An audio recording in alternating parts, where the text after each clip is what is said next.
But the question is, what does it mean to be the change? And that's what I wanted to discuss today.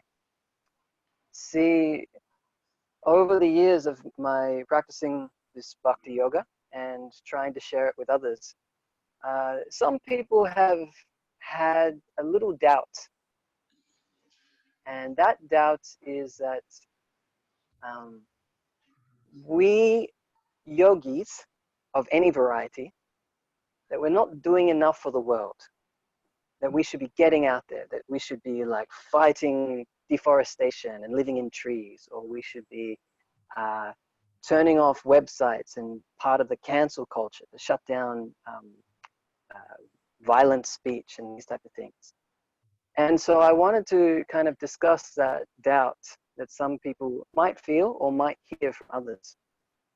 And this doubt can be best shown or displayed through this one story. So I want to tell a story now. This is a true story.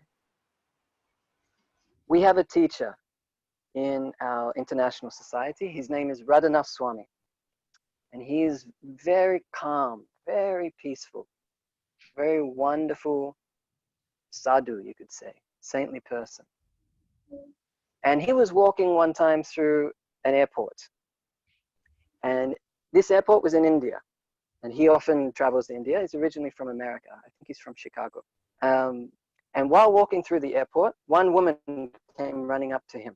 And he knew this woman. She was famous in India as being an activist. She's for women's rights and, you know, animal cruelty violations, like stopping animal cruelty, very important causes.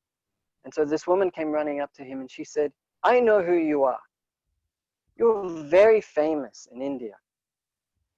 You should be doing more for society. You should be going out and correcting people, telling them where they're going wrong and how to actually change society. Why aren't you doing more?" Sorry. And his reply was very interesting. His reply was that when you have boils, I don't know if anyone's heard of boils. Boils are like a skin problem where it's too much heat in the body and it comes out of your skin. And that happens a lot in India because it's so hot. So when you have boils, you can either take a knife, and this is true, this is what they do. They take a knife and you can cut out each boil one by one. Or you can cure the disease. The disease that causes the boils is in the blood. And if you cure the disease, you will fix every single boil. So what I am trying to do is help the disease in the blood. And it's this that I wanted to discuss. What does this mean? So we can understand how people try and treat the boils in society, because let's be honest, there are a lot of problems in society. We are very advanced. I mean, I'm communicating with you through my phone all the way to France instantly. This is compared to, 50 years ago, 30 years ago, this is impossible, like video.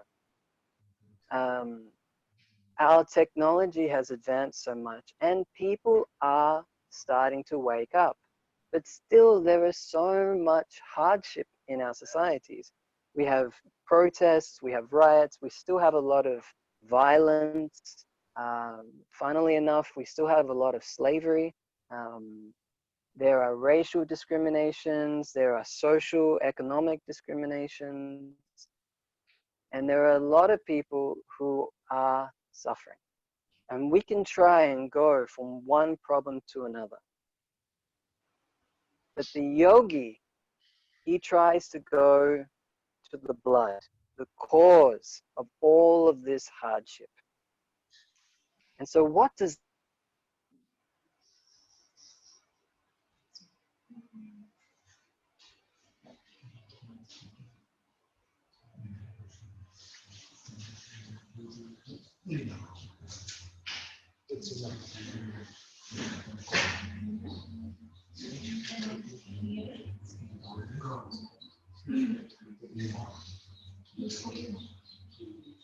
Anything from medical to physical, social, that help needs to be there.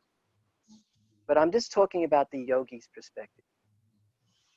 When we try and help in society without going through a yoga path of help, we have one problem. That is that we are also affected by that problem that's in society. See, from the yoga text, we learn that the main problem in society that causes all of these problems, whether social, economic, environmental, political, is a material consciousness to try and control, enjoy, and exploit.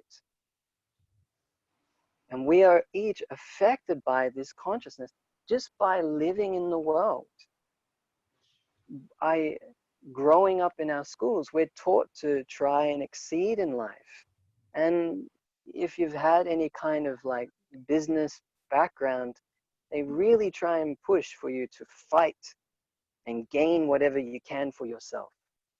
And the more you get for yourself, also that means the more you get for the companies you work for.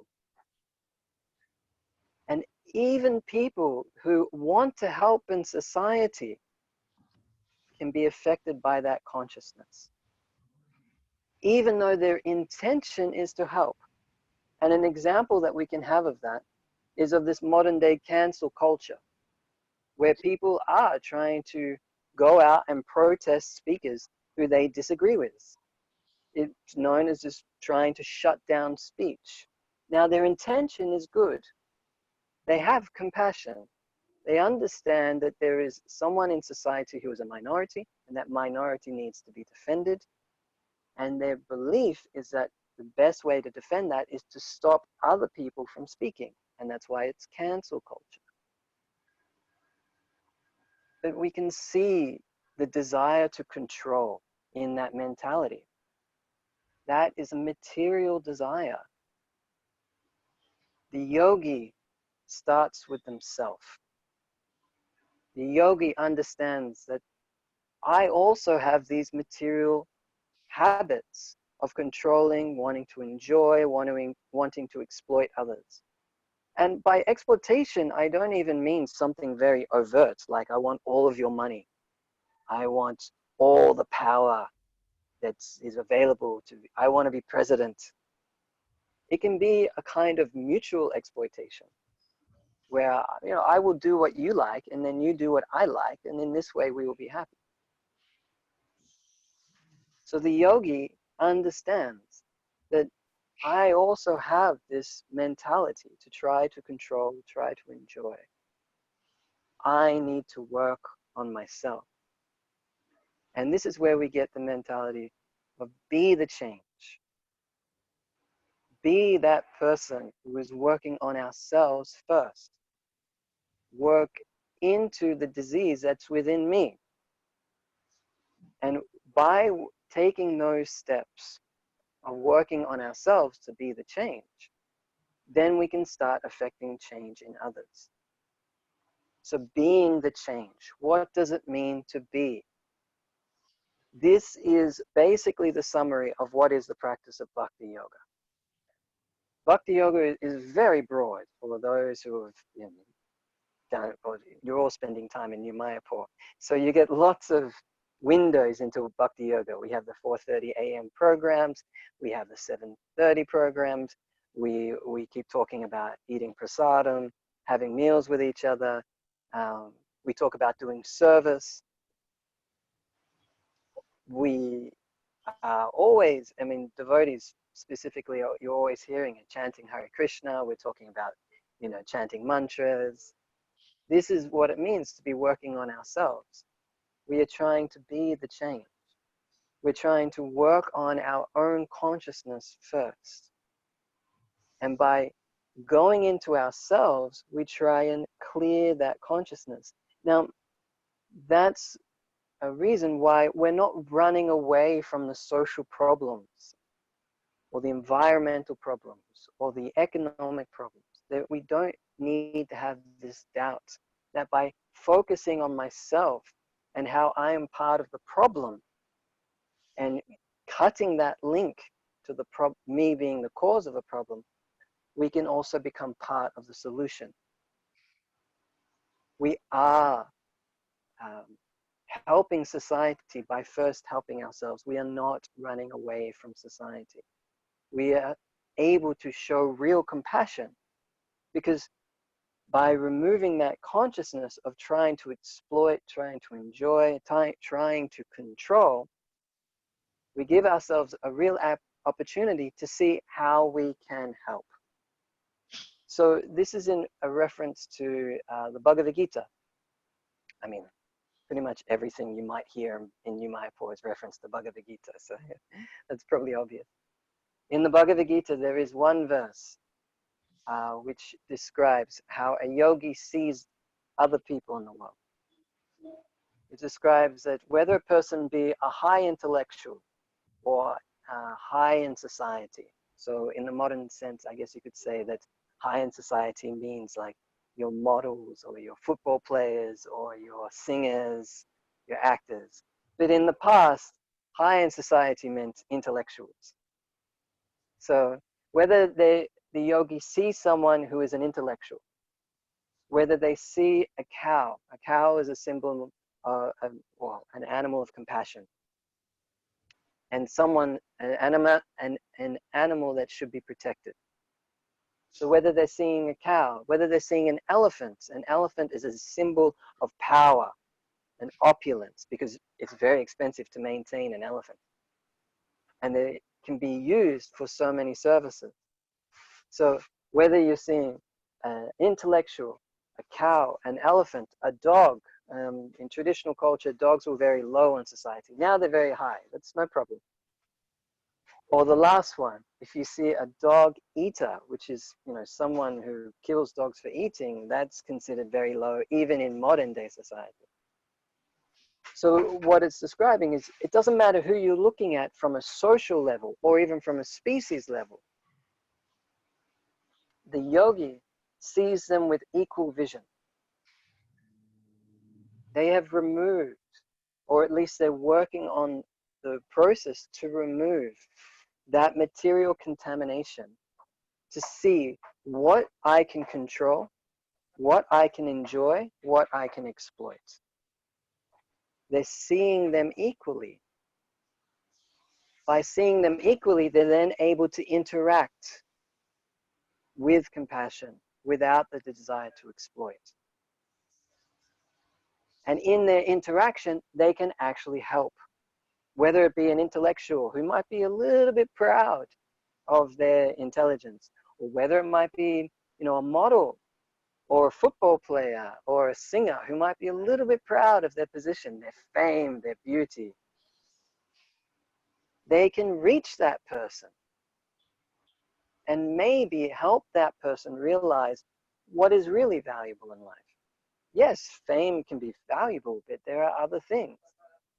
Whether they see someone who is powerful, whether they see someone who's low in society, whether they see someone who is a criminal, it's not that they act equally with all of them, because that's not possible. I'm very glad to be giving this class to human beings. I don't think I can give this discussion to cats and dogs. As much as, they're intelligent creatures.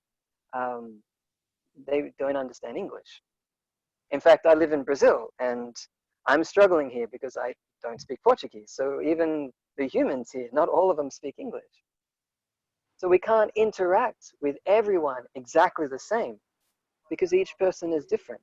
However, we can see them equally. By having that equal vision, that this is not a person who I should exploit. This is a soul. That there is a person behind the body. There is a temporary vision of the body, this white-skinned, bald Australian that you see before you. This is part of who I am, that it's temporary. And how I interact is through this body, through speaking English and through talking about philosophy. This is what I like to do.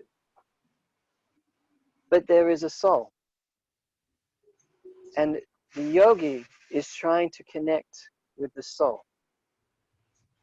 And when it's trying to connect with the soul, they can also see the body and see what level the body is on, what they're ready to hear.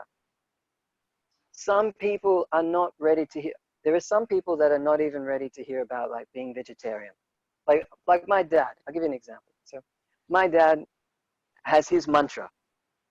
His mantra is, you're dead, you're dead. That's it, you're dead. So there's no spirituality. There's no concept of even life after death.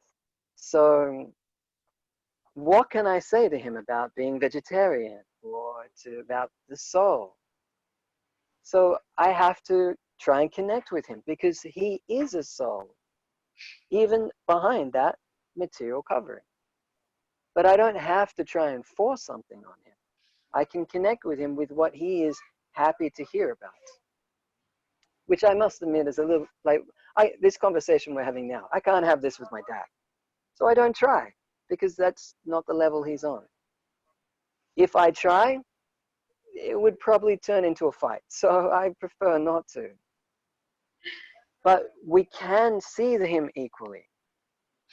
Compared to even if we were looking at someone like Mahatma Gandhi, who very much understood there is a soul, there is a purpose to life, there is a destination after death, and there is a reason for me being here. So if you put both of those people, my dad and Mahatma Gandhi, in the room, materially we're going to interact with them very differently.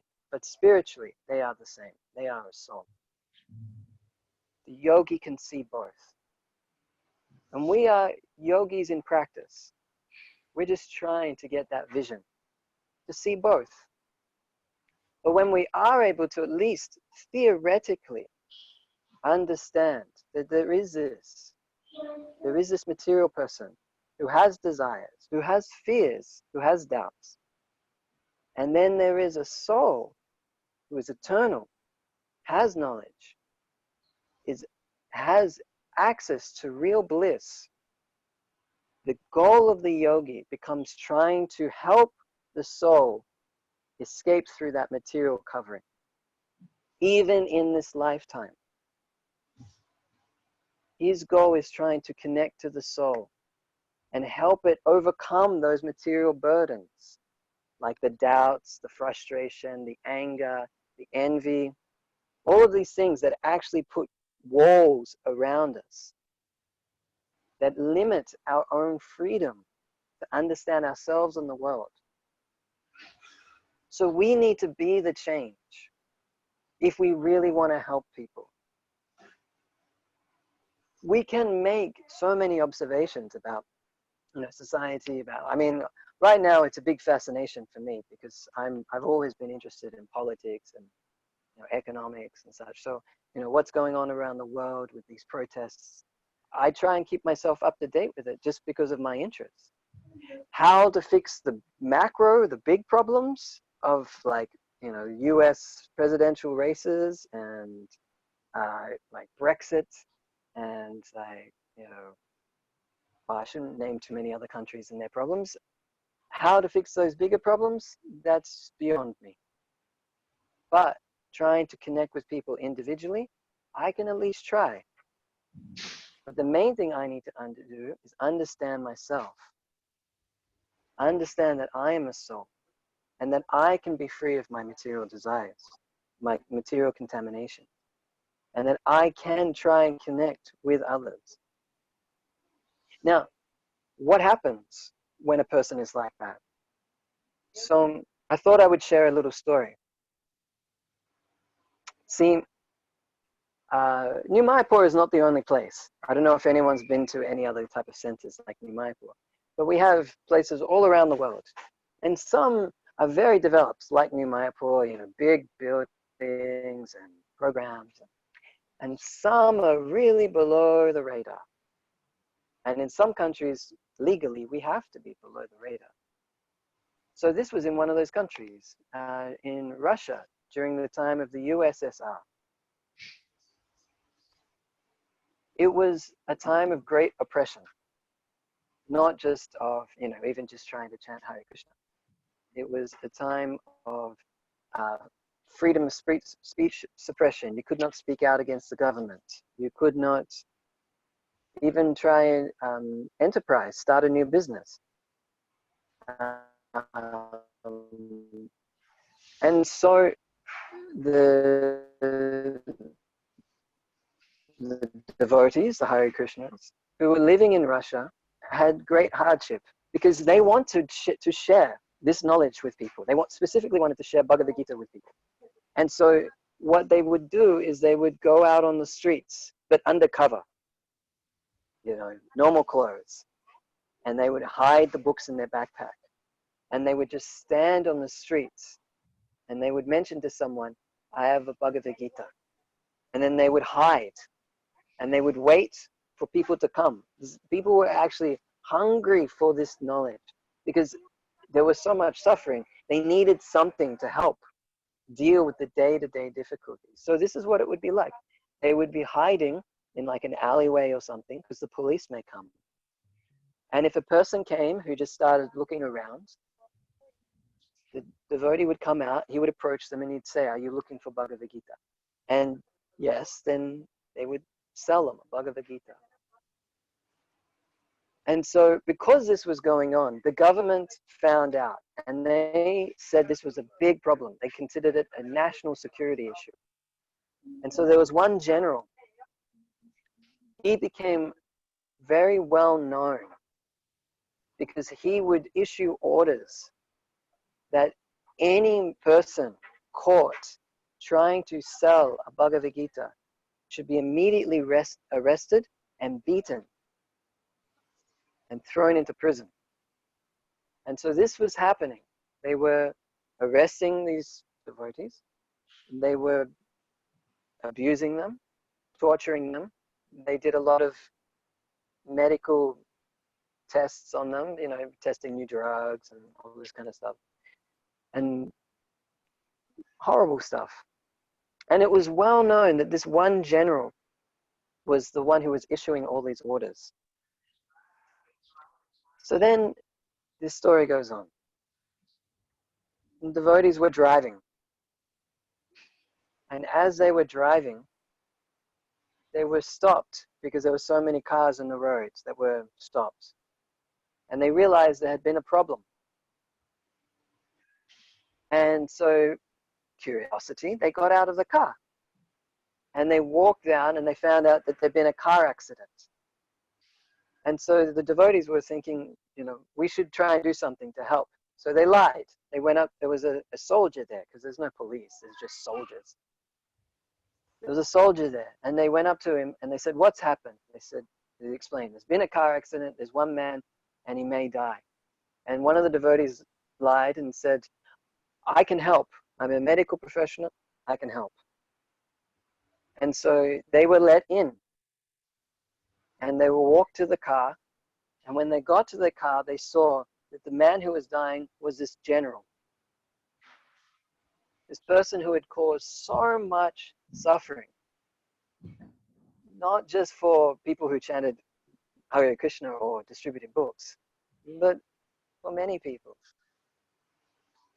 And so they went up to him as he lay there dying. And they said to him, don't worry, I'm here to help. And the general replied with, who are you? And the devotee's answer was, my name is Hare Krishna. And the general's last words were, Hare Krishna. And then he died. Now, I want to illustrate this story, not to try and push any idea about, what it means to chant Hare Krishna at the time of death. For us, that's very significant. I want to illustrate that this person who said his name, my name is Hare Krishna, he believed it. He believed that this general, if he says Hare Krishna before he dies, everything he will have done beforehand will be cleared. It is the greatest opportunity for him. Now, If he'd had material vision, he would have let the person suffer, at least in his opinion. Whether or not the general would suffer or not after their death, in the time of that moment, that devotee had a choice. According to his belief, he would have believed that this person is going to suffer. But he didn't see the general. He didn't see a man who had caused so much hardship for other people, his own people, the devotees. His vision was, this is a soul in a material body that happens to be a general. And that general happens to have caused so much suffering for other people. And I need to help that soul. And so he said, my name is Hare Krishna. And the general's last words were Hare Krishna. Our understanding is that by saying that, he has benefited his soul. Now, this vision of disregarding the material body and just seeing the soul is what the yogi is trying to achieve. And by achieving that vision, he is wanting to actually help. And that is available for all of us. Every single soul has this potential. We can be the change that the world needs. And by being the change the world needs, we will be the change we want to see in the world. Because that's what's clearly important in what Mahatma Gandhi said. His quote is, be the change you want to see in the world. So we can't just be the change that we expect everybody else to do and then not follow it ourselves. We don't want to be hypocrites. We want to be the change that we want to see in the world. And the greatest change that we can see in the world is a change away from material consciousness to spiritual consciousness.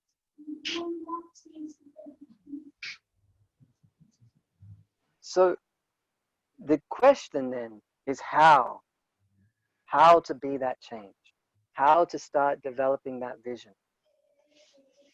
So the easiest answer is to start with reading Bhagavad Gita. By reading Bhagavad Gita, it gives us the tools, the techniques to be able to start working on ourselves, start working on our vision, start understanding how we can actually develop ourselves so that we can help develop the world. If by reading Bhagavad Gita inspires you, then please chant Hare Krishna. From there, any other opportunity is available to you. But this is just our recommendation. You can speak with the devotees in New Mayapur and see which answer works best for you. So I do want to give some time. If there are any comments or corrections, anybody wants to share their opinion. Does anyone have anything they would like to share?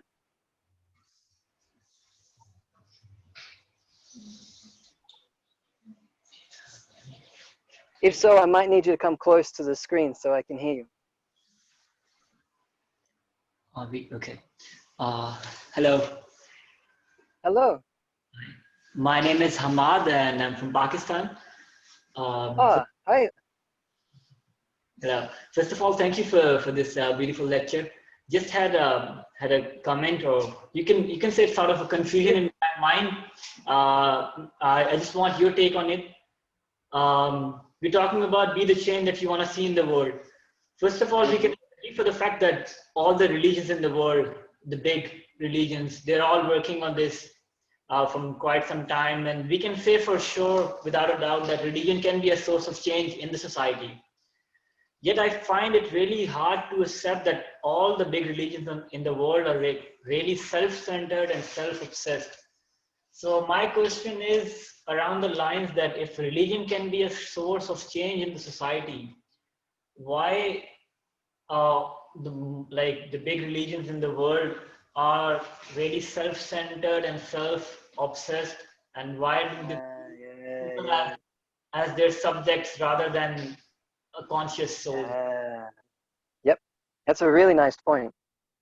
Um, because it can be difficult for us when we see someone who should be changing for the benefit of others, but we can just externally see that it's not happening. Um, my take on it, and others can share what they feel about it, but money can also be a source of change. A lot of people often talk about how money can be used to help people. Like they're always talking about like sending money to Africa, da da da da. But it can also be a source for corruption. Um, it's up to the individual how they use it. It's like medicine. Medicine can be a source for healing, but depending on the dosage, can be a source for sickness as well. If you take too much morphine, you'll die. But if you take the right amount of morphine, it can be what you need. So it's about finding out whether or not we're getting the right dosage of what we need. Um, most likely, people who aren't using religion properly are just going in with maintaining their material consciousness. But that doesn't have to be us. We can go in with endeavor to that which helps us to give up our material consciousness. I have to be honest with you. When I was at university, I studied philosophy of religion. I looked into Christianity. I looked into Islam. I looked into Judaism. I looked into Buddhism. I didn't find that they were for me. They weren't what helped me, but they can be for somebody else. So I just found what was my dosage, what was my prescription that helped me give up material and consciousness. But I agree that it can be difficult to see others who aren't working properly. We've got to first, we do have to look at ourselves. What is working for me? For me, it's always been meditation and philosophy. If I can get that, I'm very happy. Buddhism was really close. I had some questions in Buddhism that didn't work out. So that's why I'm here today. How do you feel about that answer? What do you think? About this question? Well, yeah, in discussion, like, do you think there is room for people to change even in within other religions? Or, like I said, do you think that there's also many causes? Yep, please. I mean, where I come from, there's this dilemma that exists that everyone feels like he or she knows it all. So the glass Yeah. is already full, and since it's already full, you cannot refill it. You would only spill it. And then the question as to why religion is so self-centered and self-obsessed. In my country, yes, I feel like the religious people, they're so self-centered, and religion, Yeah. present religion as like a self-centered, self-obsessive entity who just wants to treat people like subjects and bring in more people. It's sort of a race. Yeah. But Yeah. what I believe is that it's been quite some time that I stopped listening to some scholars of my religion, which is Islam. Mm. For them, religion is a source of business. And Yeah. I'm a student of finance. I know when you commercialize something, it's all about money. Who gets more? Yeah. Capital. Yeah, who gets more with paying less? It's a game of Yeah. cost and benefit analysis. It's a game of profits. So we Well, have to commercialize religion to make it more beneficial. there's one thing I want to say because you brought up economics. And there's one thing I want to say about the modern world specifically is that people want to make it as easy as possible, whatever it is. So if it's getting food, we want microwaves, we want restaurants, we want McDonald's, we want internet, we want information, easy. And the easiest way to see if something is working is if it is profitable. Because if people are putting money into something, that means they like it. So everyone, because of this consciousness of trying to make it easy, people are now looking for what is making money, and that decides what is successful. And it's infected religion as well. And I don't think it's like modern as in like the last 20, 40 years. I think we're talking about a long time. But that infection does not mean it has to infect us also. We can look for results that aren't economics. I myself, I lived like a monk for 6 years. But when I was a monk, I was traveling. I mean, I lived in France, I was living in Mayapur, I lived in Poland, I went to England, Netherlands, Lithuania, Malaysia, all while living as a monk, and all from donations from other people who were helping me. Okay, so for me, I didn't have economics. The economics was coming from other people. What I was looking for as a monk was it working for me? Am I getting results? Forgetting about economics, am I getting results that I consider valuable? And I thought yes, and that's why I'm still here. But anything can be exploited, including religion. Anything, any institution, medicine can be exploited, charities can be exploited. And there's examples of all of them. We need to look past the exploitation to see what am I considering valuable. And I mean, I'm here saying for myself, I found Bhagavad Gita valuable and chanting Hare Krishna. If that helps you, then read Bhagavad Gita, chant Hare Krishna. If it doesn't, keep looking for what is valuable for you. What helps you to give up material consciousness? Because I consider that's what's valuable. What reveals the self? And if you find that, keep doing it. And if it's not in Islam, okay, move it on to something else. If it's not in, Bhagavad Gita, okay. But keep looking for that and forget about what everybody else is doing.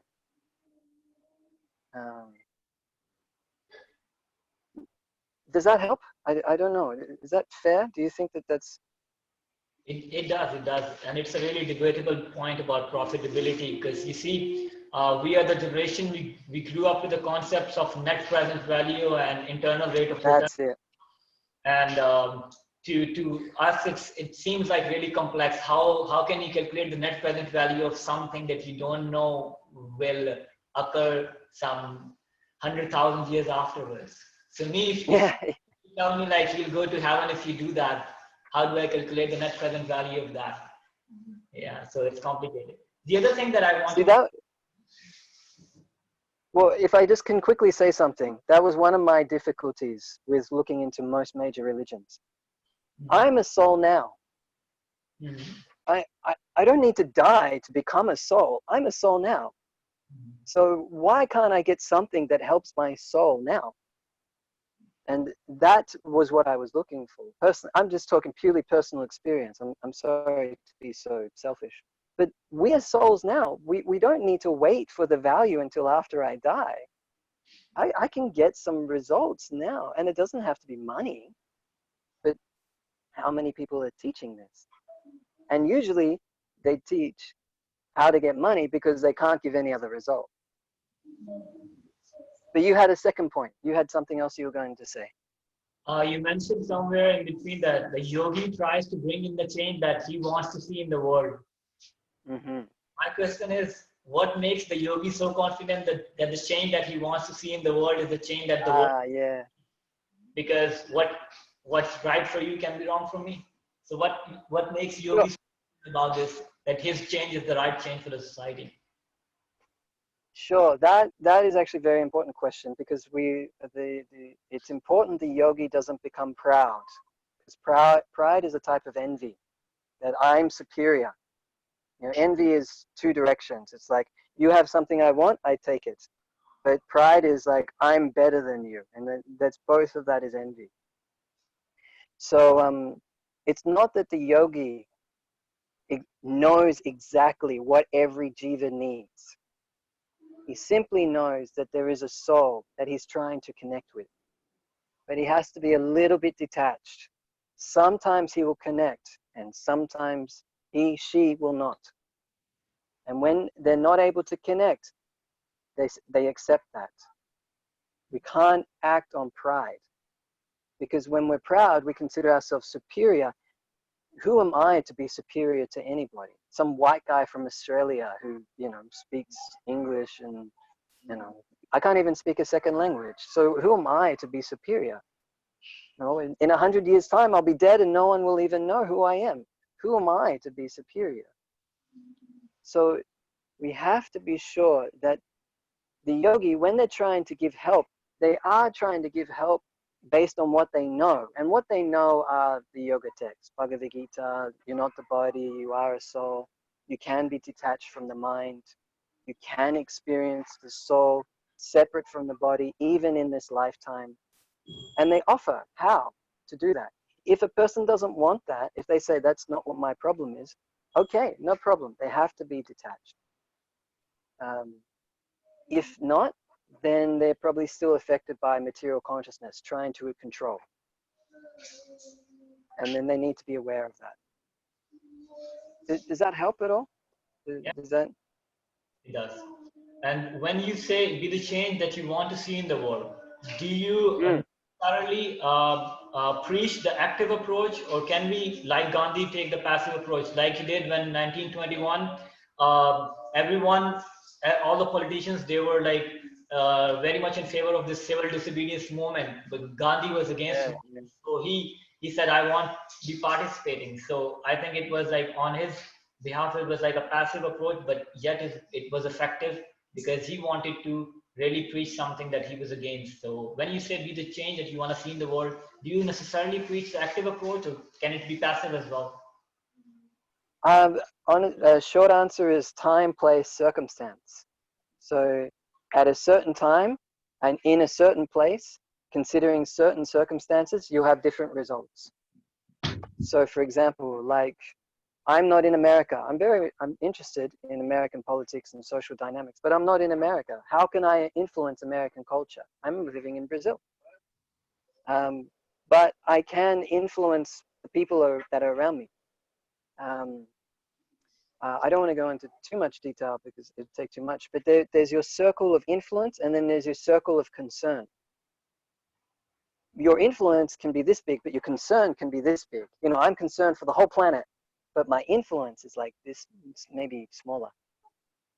So I can influence, like I'm married, so my wife and I, we influence each other. I have friends, we influence each other. I'm in Ubatuba in Brazil, and we influence each other. I have to be honest about what I can influence. How can I influence? I have to be honest, I don't even speak Portuguese. How much can I influence? But if the opportunity comes where I can influence someone to be maybe a little bit more materially minded, I will try. How successful I am is up to them. But I guess the main point is understanding that if you want the world to change, we first have to start with ourselves. How we change the world, that's going to be different on different people. Some people are like Mahatma Gandhi. They've written about in textbooks 50, 60, 100 years later. Some people are like Gauranga Prema. He's lucky if 20 people in the world remember his name. What's my influence? But at least that which I can influence, I can try. And the result is not up to me. That's a lesson we learn in Bhagavad Gita. We try and be detached from the result. And that way you don't become too controlling. I want to get this type of result. And we also don't become envious. It's not about what I want. It's about what I can try to do.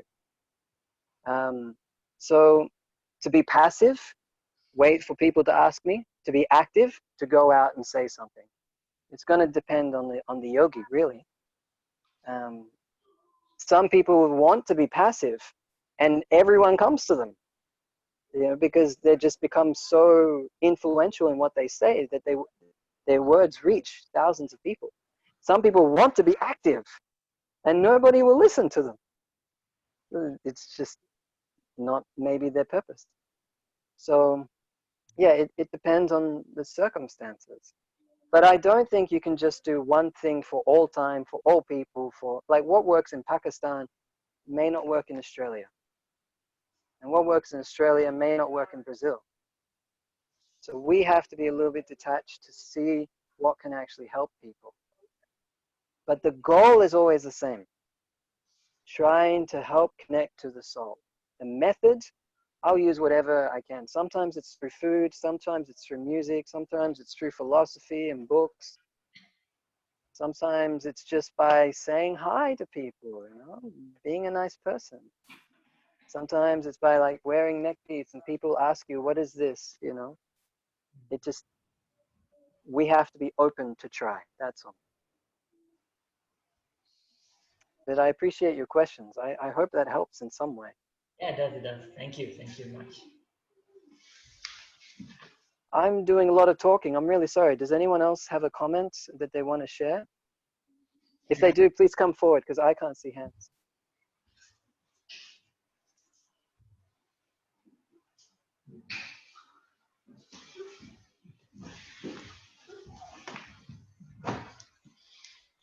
Thank you, Prabhu.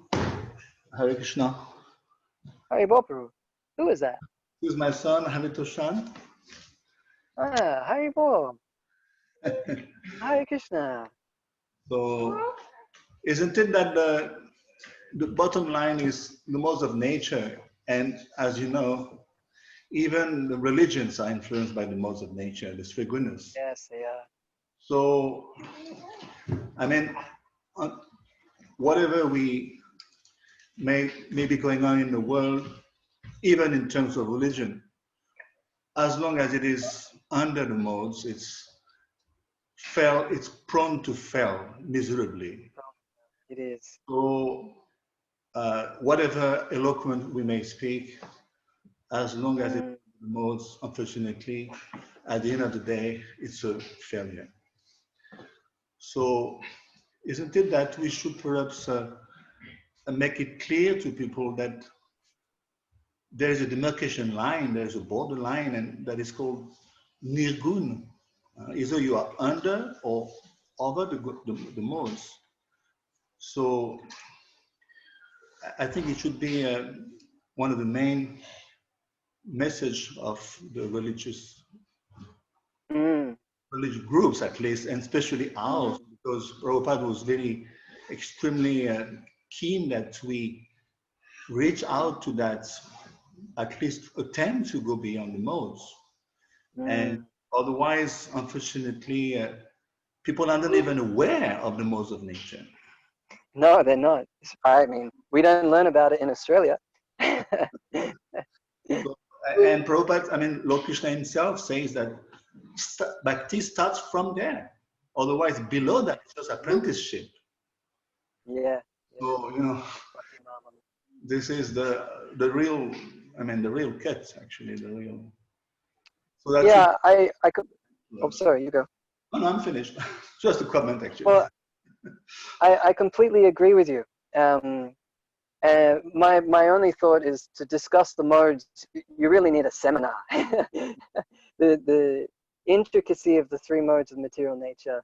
You know, the 14. It's there throughout the whole Bhagavad Gita. You know, it's mentioned in the 2nd chapter, in the 7th chapter, the 14th chapter dedicated to it, the 18th chapter bringing up 17th chapter. Krishna actually spends a lot of energy in Bhagavad Gita, a lot of time discussing the three modes of material nature. And I did think about that for today's class, but I didn't actually know how much anyone had read Bhagavad Gita. Yeah. So I always summarize it down to material consciousness, as Prabhupada, I've heard him say, to control and exploit. Yeah, sure. Very good. But I completely. Yeah, yes, I appreciate you. Oh, thank you so much. But I appreciate what you're saying too. It's completely true. Material contamination, it's always competing.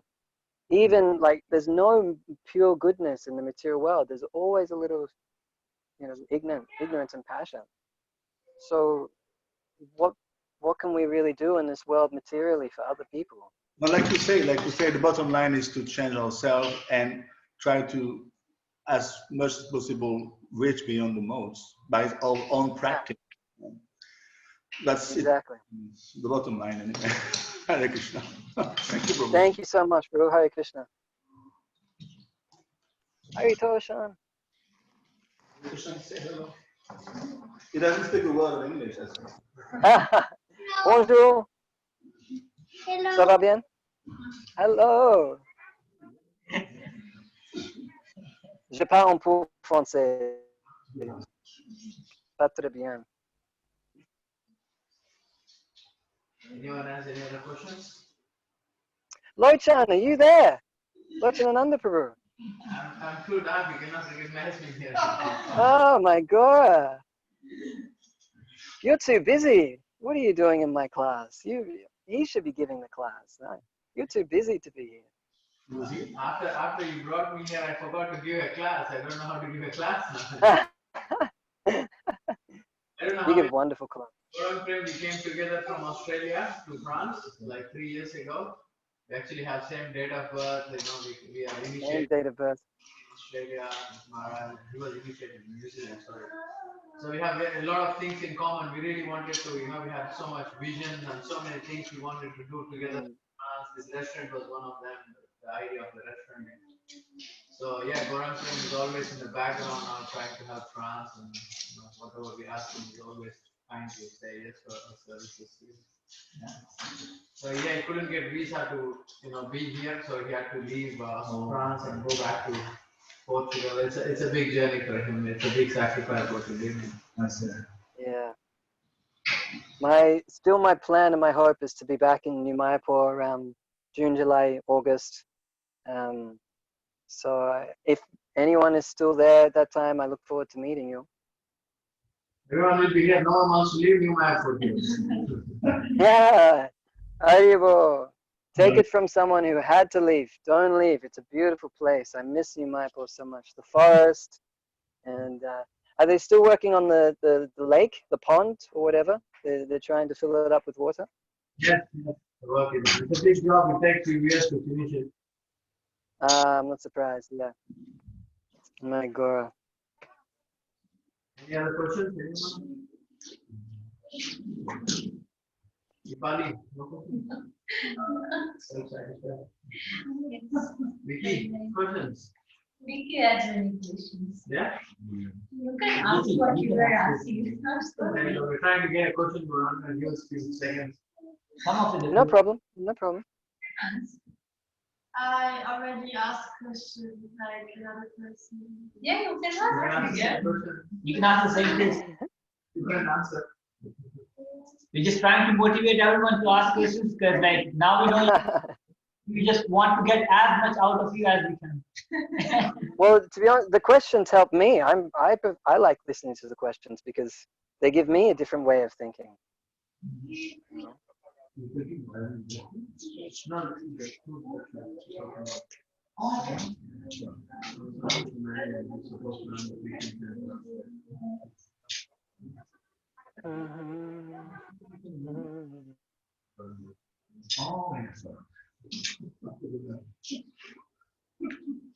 We have Sister Krishna here also. Yes. Yeah, welcome back to Peru. I missed you. Why didn't you come back before I left? Mystical, mystery. How is Krishna consciousness in Brazil? How do you like it there? How are you close to the temple there? How's your practice? Oh, yeah. Well, I mean, where the building I'm in right now, we're going to turn kind of like into Legopal. But it won't be a restaurant. They sell clothing here.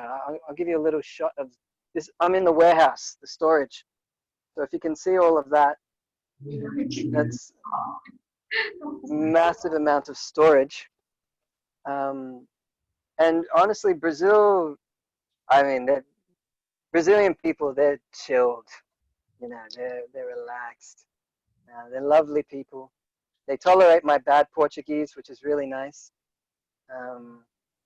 Yeah, we're about maybe 2 hours drive from the nearest temple. but the hope is they're still doing renovations here. So the hope is we'll have a place where we can come and do kirtan and discuss Bhagavad Gita philosophy, kind of like what we're doing today. And yeah, that's basically it. We're just trying to go out, share the books. We've been actually, just before this class, my wife and I went out in the streets and tried to distribute. One young man, he just opened up Bhagavad Gita, started reading. We didn't say anything. And he went, I like spirituality. I'd like a book. And he just took Bhagavad Gita like that. So for me, this is the greatest pleasure, just trying to share these books, this knowledge with other people. And I wish I could do it more, but what to do? We can only do as much as we're given the opportunity to do. What else is there in life? So I hope today what I said was relevant or at least helpful for some people. And just to let you all know. Oh yes, sorry. Nico is been with us since the summer. Haribol, nice to meet you. I just arrived when you left. Oh, Nico, I'm sorry. I missed out a chance to meet you. I'm sorry. Anyways, Haribol. So, Haribol.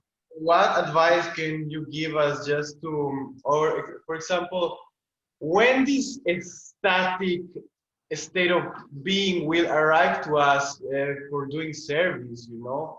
When will be an ecstasy to be for doing service, you know, and not just time? Yes, that. When will that taste, that nectar? We say in Australia, the nectar, that pleasure, ecstasy from doing service. Service is so hard. You've got to wash the pots. You've got to, make the pasta for the 12 o'clock lunch. You've got to clean the temple room. The wood. Have you still got the wall of wood? Yeah. There's still the wall. Yeah. You got to load up the boiler. I'll be honest with you. It's all hard work. There's no doubt about it. It's all hard work. The thought has gone through my head, which is that see, I want to be as honest as possible, so I can only be honest about my experience, and I hope that helps. There's no short answer to say when will the ecstasy come, okay? Because the truth is, anything valuable that's really valuable takes effort, like a relationship. I mean, if you think, I've now been married for almost 2 years, okay, which is a very short time, I'm honest, very short time. But if we think that that new relationship is the greatest the relationship can be, after 2 years, I feel a lot deeper in my connection with my wife than, after the first couple of days, that new relationship. But it has taken work. It's taken effort. It's taken time to really break down the difficulties to try and get closer. And this is what makes the practice of Krishna consciousness so wonderful. It is developing a relationship. And that relationship takes work. And it means working even when it's hard to do, which is basically Bhagavad Gita. Arjuna, he didn't want to fight. But Krishna told him, no, you have to fight. And Arjuna asked him why. And Krishna gave him so many reasons.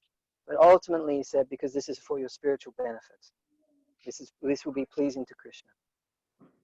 So my personal experience has been that when it has been the most difficult, and still I've worked on myself and performed my service, I have had opportunities for great pleasure, great satisfaction.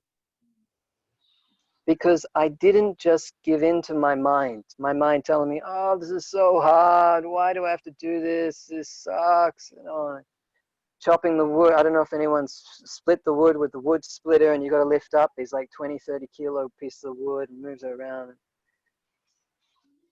It's hard work. But because there's spiritual advancement in that work, there's the opportunity to be satisfied, even though it's hard.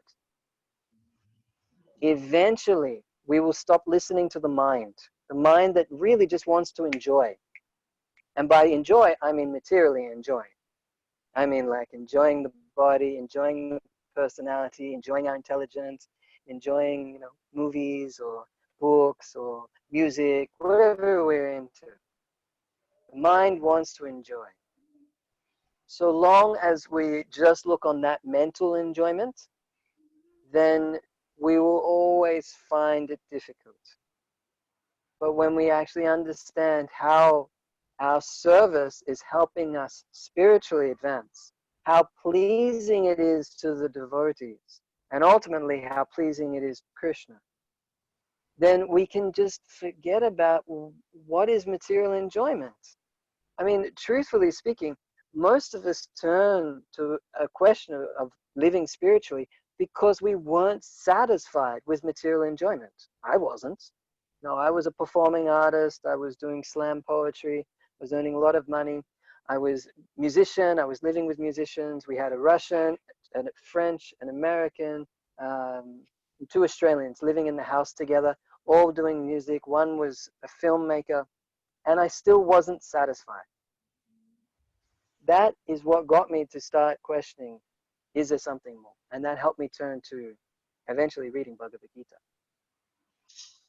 Why fall back on that mentality when trying to find pleasure, enjoyment, satisfaction in life?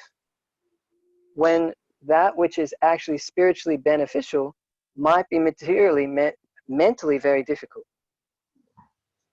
In fact, if your mind is not enjoying it, so long as you're not physically hurting yourself, it can be a sign that you're moving closer towards something spiritual, so long as it's done properly. I mean, obviously that comes with lots of restrictions, and it has to be understood properly. What I'm mainly trying to say is that if we're not just trying to enjoy mentally, but instead do our service, our duty for our spiritual self, then we are opening up our opportunity for real satisfaction and happiness. But it doesn't come quick. However, the satisfaction can be there. The pleasure, I have to be honest with you, most of my time in Nimaipur, I was cooking. And I'm terrified of cooking because I'm always scared someone is not going to like it. Okay, I'm just being honest, especially when you have a chef for a president. And so he can give you, pick out what's wrong. Now, he never did. Lochan's very nice. And he gave me lots of advice and really helped me. But I'm always in anxiety for that reason. However, I just saw it as my duty to do. And so sometimes in the kitchen, it was genuinely fun, even though there was anxiety, fear, uncertainty. So I don't know if that, maybe others would like to share. Prabhu from before could say something as well. I can only answer on my limited experience. But the main thing I want to stress is that we shouldn't be looking for mental enjoyment in our spiritual life. It can come. I love reading books, so it's just what I do. I read books. We can do things that we mentally enjoy, but that shouldn't be the only test to gauge, am I enjoying? We need to think about our spiritual selves and what can give us eternal satisfaction and how to open up that door. And service is an opportunity to do that. Chanting Hare Krishna is an opportunity to do that. Reading Bhagavad Gita, talking with devotees, eating prasadam, that one we can enjoy. If you're ever having difficulties, eat lots of prasadam. Would anyone else like to share on that, their realizations perhaps?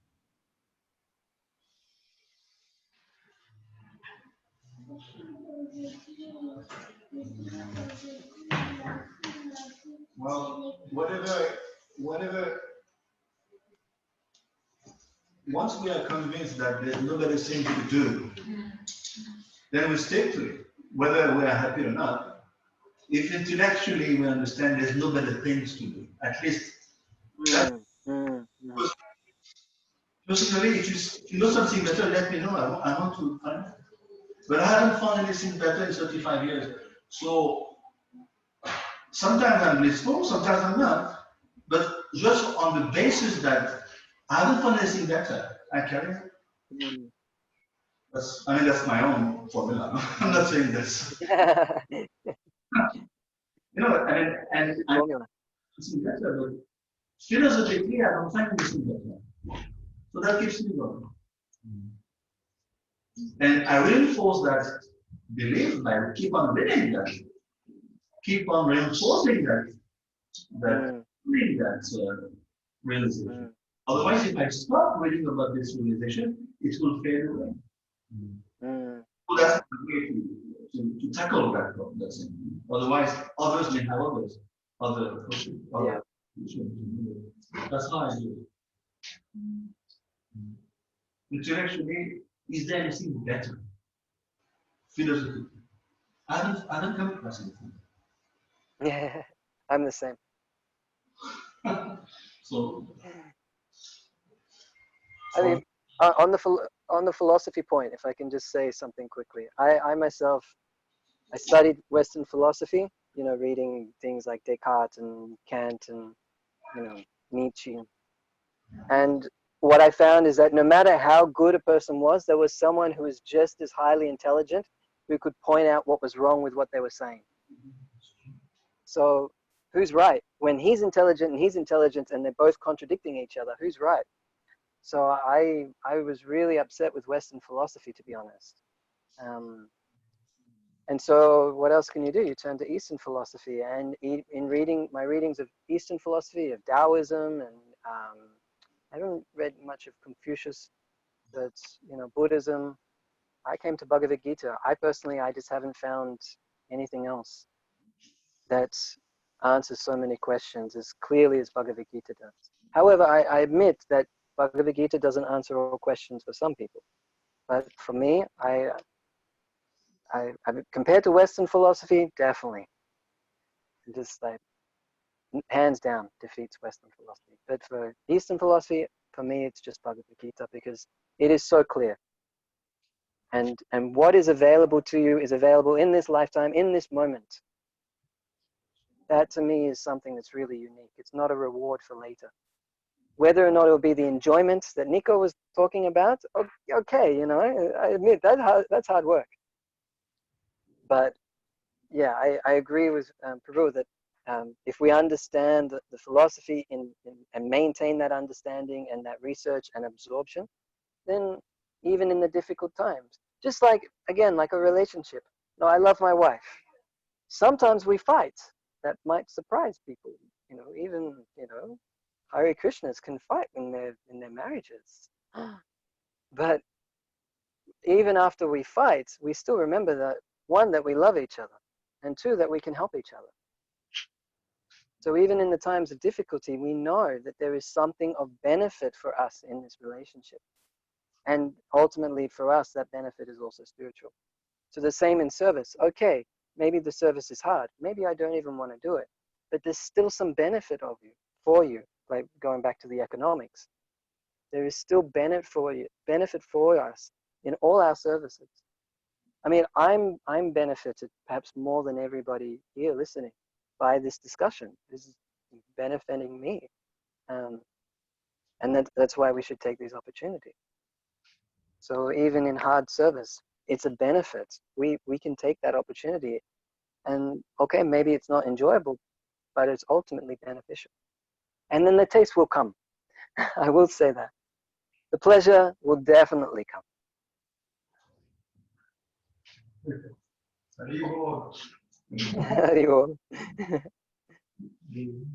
He does a lot of hard work. I'm not surprised you got asked that question. Yeah. I've heard about Nico. You ask him to do it for you. Very good. Yeah, you've got a few hard workers in your Mayapur. It's Jai and Wesley and Nick. It's everyone. You're all hard workers, honestly. You should be very proud of yourselves to have this balanced life of this hard work and also looking for spiritual life. Honestly, you should be very proud. I'm offended not to be on this list, so next time I'll be working. Hala Prabhu. You are definitely a hard worker. I guarantee it because you're in New Mayapur. Everyone in New Mayapur works hard. You're definitely hard. Gandharvika and our friend Malika were talking in the office how hardworking Kumar is. So, Yeah, camera, but, the flowers are all over. Forgive me. I should name everybody. If I'm going to name one person, I should name everybody. That's very true. No, I'm kidding.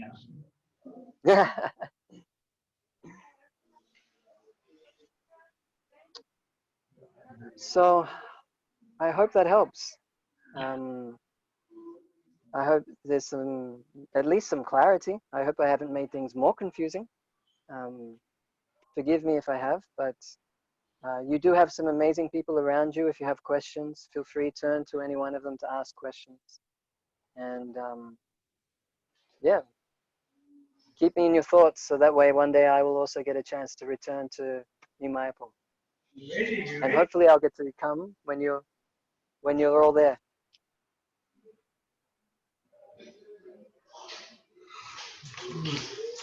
Okay, thank you very much. Thank you so much.